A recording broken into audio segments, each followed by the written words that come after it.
Good afternoon, Business Growth Group. I'm Rob Mason. I'm one of the hosts and contributor members of the Business Growth Group. And today I want to do a part 2 with Lila Butler from Trinity Hair Salon.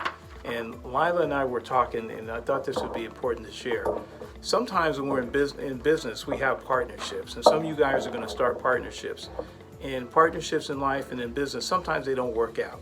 So what's critically important with a partnership is for to make sure that you're equally yoked, meaning from the mentality, because sometimes you're going to be the entrepreneur, and someone's going to be the dreamer, someone's going to be the doer, and then someone's going to be, hey, I'm the real entrepreneur, and someone is not an entrepreneur. They're just a kind of a go-to-work guy or gal, but they just happen to be your friend.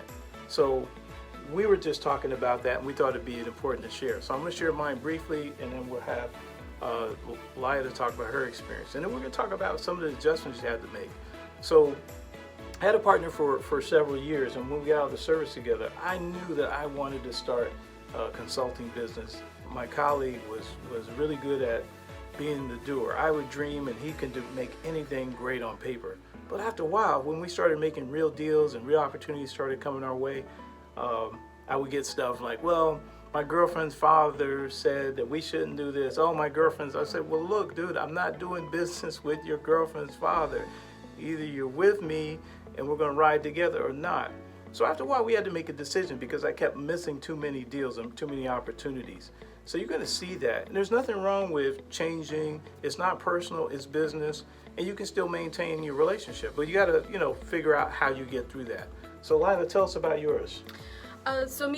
When I started my partnership, it was actually kind of my idea, and it was just easy to pull somebody in, And Right. Unfortunately, when we went into it, it was mostly, I would say, my vision, as far as the place, the location. Right. And she wasn't so much a leader, but yet almost like a follower, She was just letting me do what I wanted to do. We were in business probably a little bit over a year. Okay. When I started to realize, the vision started going in two separate directions. Okay. I felt I was a little bit more ambitious. Okay.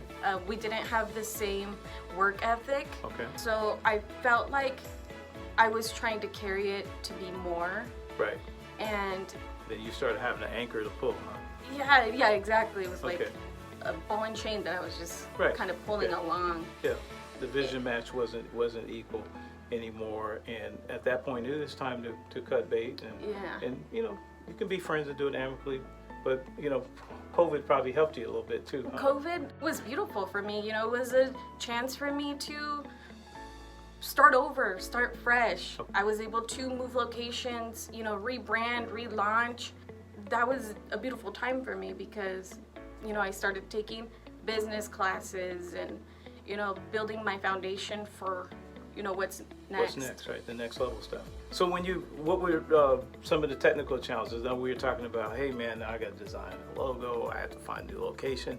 Tell me a little bit about that. How did that go down? The location, I put my lease in like August. Right. Promised February. It'll be ready. Okay. It wasn't ready. Okay. We weren't ready till June 1st. Wow. The day we were released to go back to work. Okay. So we're talking about just recently. Just recently. Yeah. Okay. That was a challenge. Okay. All the licensing, all the insurances, we have to create logos, marketing. We had to set up the place, from scratch. We're talking Right. about this is drywall. Right. So Just the whole thing. the whole startup. The whole startup. Right. So one of the things that's important for everybody to understand when you're just getting started, the first things we always tell people is, one, get the name, then you got to find your domain name, then you need your logo, then you need your business cards, then you need your website, and then you need your social media. So there's a lot of critical steps in the beginning, and then we need to have the insurance. One of the things we will tell you right now, don't rush to get an LLC. We see a lot of people run out there, I gotta get an LLC. Wait, you don't need all that protection in the beginning because you don't have any clients. Wait till you get some money coming in, some regular clients, where you can get some extra protection. when you first start out, you do need your traditional insurance, your general liability. General liability policy costs you about $300 a year, maybe a little bit more, and some people allow you to pay it monthly. But if you can, just pay it. Do it annually. Get it out the way, and you'll be in a good place. So this is our mini segment on partnerships, and this one should be, don't be afraid of the breakup. Okay? No, don't be afraid. It'll almost give you a boost. That's what it did to me. It kind of kicked me in the butt and was like, create a new vision and got me hyped, ready to go. Yeah, no more ball and chain.